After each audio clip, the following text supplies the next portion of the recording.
Hello, Queenie, and for my last question, do you feel na you're one of the official members of Destiny? Napakasaya ko po, kasi po, nung mga araw po hindi ko pa nalalaman, padating pa lang po yung panahon na to, yung mga magulang ko po, talagang inaangat po nila ako na kaya ko po ito. Okay lang yan. And for my last question,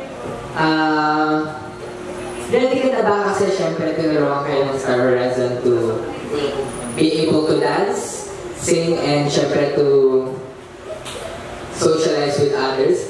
So ngayon naman, dahil official members na kayo ng Destiny, it's common na magkakaroon kayo ng mga events, ng mga mall shows.